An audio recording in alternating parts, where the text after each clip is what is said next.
ଜୟ ଶ୍ରୀରାମ ସାଙ୍ଗମାନେ, ଆପଣମାନେ ଦେଖିପାରୁଥିବେ ମୁଁ ଗୋଟେ ହାତରେ ଅଟାଟାକୁ ଧରି ଚକଟି କେକ୍ ପରି ବନେଇ ଦେଇଛି।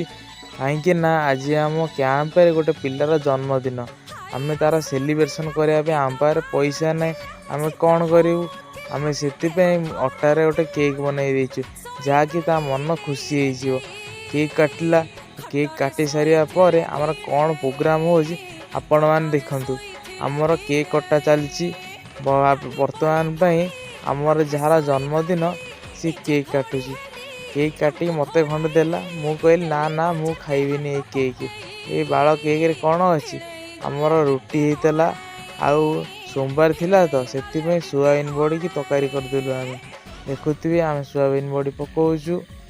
ଏବେ ଆମର ସୋୟାବିନ ବଡ଼ି ତରକାରୀ ପାଇଁ ପିଆଜ ଅଦା ରସୁଣ ଛଡ଼ା ଛଡ଼ି ଚାଲିଛି। ଆଳୁ କଟା ହେଇଛି, ଗୁଳା ହେଉଛି।